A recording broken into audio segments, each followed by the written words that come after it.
भारती शिक्षा संस्थान आदर्श विद्या मंदिर जोधपुर महानगर ऑनलाइन अध्यापन योजना में भैया बहनों का हार्दिक स्वागत और अभिनंदन। कक्षा 9वीं, विषय हिंदी।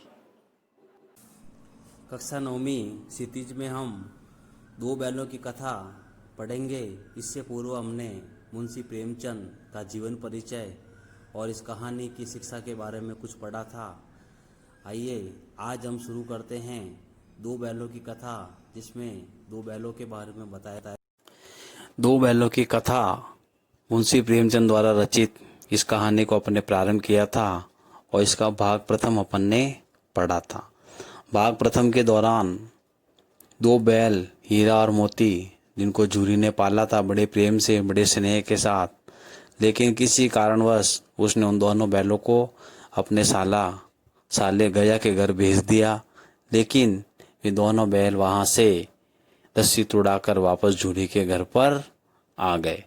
दोनों बैलों में बहुत प्रेम था, बड़े स्नेह के साथ रहते थे और दोनों में एकता का भाव भी मौजूद था। आज हम उसी के आगे भाग 2 शुरू करने जा रहे हैं। जब दोनों बैल वापस जूरी के घर पर आ गए तो जूरी उनको, गया जो था जूरी का साला, उन बैलों को लेने के लिए वापस जूरी के घर पर आ गया और बैलों को लेकर चला गया। इस बार उसने उन दोनों बैलों को अपनी गाड़ी में जोता। 2-4 बार मोती ने गाड़ी को सड़क की खाई में गिराना चाहा, लेकिन हीरा ने गाड़ी को संभाल लिया क्योंकि वह बहुत ज़्यादा सहनशील था। दोनों बैल संध्या के समय तक जूरी के साला गया के घर पहुंच गए।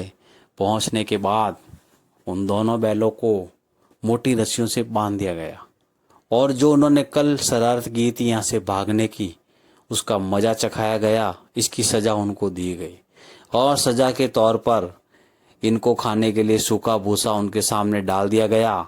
जबकि गया के जो खुद के जो बैल थे, उन दोनों बैलों को तो खल्ली चूने सब कुछ दिया, लेकिन हीरा और मोती को वही सूखा भूसा डाला।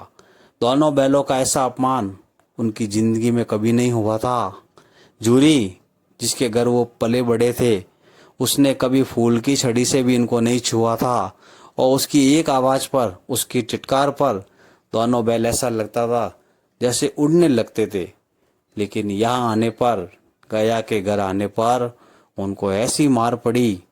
आहा तो सम्मान की व्यथा, ये चिंता तो उनको थी, लेकिन उस पर भी मिला सूखा भूसा। बैलों ने जो है नान की तरफ आंखें तक न उठाई। नान जहाँ पे इनको चारा डाला जाता था, उस स्थान को कहते थे। दूसरे दिन गया ने उन दोनों बैलों को अपने हल में जोता, लेकिन दोनों बैलों ने जैसे पाँव न उठाने की कसम खा ली थी और ये सोच रखा था कि आज चाहे गया कुछ भी कर ले, लेकिन हम आज कोई काम नहीं करेंगे। आखिर गया मारते मारते थक गया, लेकिन दोनों बैलों ने पाँव तक नहीं उठाया।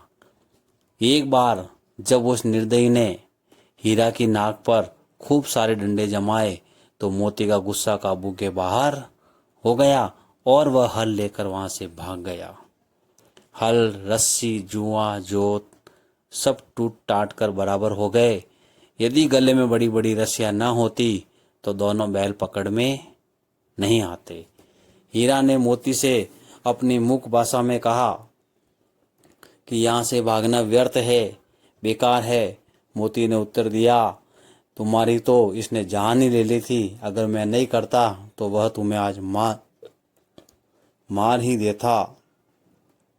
लगता है इस बार बहुत मार पड़ेगी, बहुत कड़ी सजा मिलेगी। तो मोती ने कहा, पढ़ने दो, हमने बैल का जन्म लिया है तो मार से कहाँ तक बचेंगे। सामने देखा, गया अपने 2 आदमियों के साथ हीरा और मोती को पकड़ने के लिए चला आ रहा है। दोनों आदमियों के हाथों में लाठियां होती है। मोती बोला हीरा को, कहो तो मैं इसको मजा चखा देता हूँ। लाठी लेकर वह हमारी तरफ आ रहा है। हीरा ने कहा, मोती को समझाया, नहीं भाई, खड़े हो जाओ, मुझे मारेगा तो मैं भी एक दो को गिरा दूंगा, लेकिन इनके हाथ में। जब मोती ने कहा यदि गया के आदमी मुझे मारेंगे तो मैं उनको मार गिराऊंगा, तो हीरा ने कहा यह हमारी जाति का धर्म नहीं है। मोती दिल में ऐंठ कर रह गया और गया उनके पास में आ गया, दोनों को पकड़कर वहां से लेकर चला गया। यह तो कुशल हुई कि उसने इस वक्त मारपीट नहीं की। यदि गया मारपीट करता तो मोती भी वापस पलटकर उनको जवाब देता, और उसके तेवर देख कर वो रह गया। और उसके सहायक समझ गए कि यदि इस वक्त कुछ हो गया तो इस वक्त इस बात को, इस मामले को यहीं टाल जाना मसलहत है, यही समझदारी है, और वे वहां से चले जाते हैं। आज दोनों के सामने फिर गया ने वही सूखा भूसा उनके सामने डाला। दोनों बैल चुपचाप खड़े रहे। घर के लोग भोजन करने लगे। उस वक्त एक छोटी सी लड़की 2 रोटियां लेकर निकली और दोनों बैलों के मुंह में देकर चली गई। उस एक रोटी से इनकी भूख क्या शांत होती, लेकिन ऐसा लगता था जैसे उनके हृदय को मानो भोजन मिल गया हो। ऐसा लगता है इस घर में भी कोई सज्जन रहता है। वह लड़की भैरों की थी, उसकी माँ मर चुकी थी। सौतेली माँ उस बालिका को बहुत मारती थी, इसलिए इन बैलों से उस ऐसा लगता था जैसे उस बालिका को उन दोनों बैलों से आत्मीयता हो गई। दोनों बैल दिन भर जोते जाते, डंडे खाते और अड़ जाते, और शाम को वापस उसी स्थान पर लाकर उनको बांध दिया जाता, और रात को वही बालिका उन दोनों हीरा और मोती को रोटियां खिला जाती। प्रेम की इस प्रसाद की यह बरकत थी, यह प्रभाव था कि 2-2 गाल सूखा भूसा खाकर भी दोनों कमजोर नहीं हो रहे थे, लेकिन दोनों की आंखों में रोम रोम में विद्रोह, बगावत भरी हुई थी। एक दिन मोती ने मूक भाषा में हीरा से कहा कि अब तो कुछ भी सहन नहीं होता है हीरा। तो हीरा ने कहा क्या करना चाहते हो? मोती ने कहा कि मैं एक आध को सींगों पर उठाकर फेंक दूंगा। तो हीरा ने कहा जानते हो वो प्यारी लड़की जो हमको रोज रोटियां खिलाती है, यह उसी की लड़की है जो इस घर का मालिक है।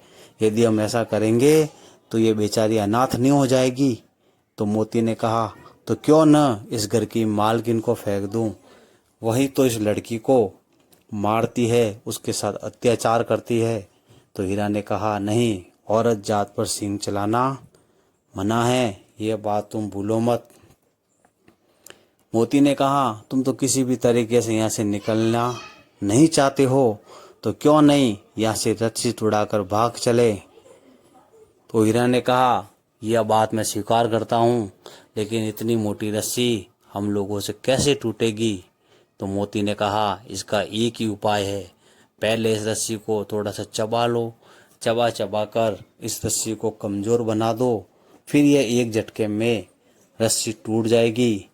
हीरा को मोती की यह बात पसंद आई और वे अब यहाँ से बचने का उपाय करने लगे। रात को जब बालिका रोटियां खिलाकर दोनों बैलों को चली गई तो दोनों बैल रस्सियां चबाने लगे, लेकिन मोटी रस्सी उनके मुंह में नहीं आती थी। बेचारे बार बार जोर लगाते, लेकिन वो रस्सी उनके मुंह में बिल्कुल नहीं आ रही थी। अचानक घर का दरवाजा खुला और वही लड़की बाहर निकली।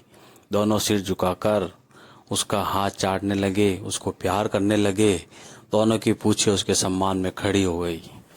अब वो बालिका उनके माथों को सहला रही थी और बोली कि मैं रस्सी खोल देती हूँ, तुम चुपके से यहाँ से भाग जाओ, नहीं तो यहाँ के लोग तुम्हें मार डालेंगे। आज घर में सलाह हो रही है कि इनके नाकों में नात डाल दी जाए। नाकों में नात डालने का मतलब उनके नाकों में रस्सी डालना, जिससे वे नियंत्रित हो सके। और उसने गराव खोल दिया। गराव जो गले में फुंदेदार रस्सी होती है उसको कहा जाता था। तो बालिका ने उस गराव को खोल दिया। दोनों बैल चुपचाप खड़े रहे। मोती ने अपनी भाषा में हीरा से पूछा अब चलते क्यों नहीं। हीरा ने कहा चले तो जाएंगे, लेकिन इस अनाथ बालिका पर आफत आ जाएगी, संकट आ जाएगा और सब इसी बालिका पर संदेह करेंगे।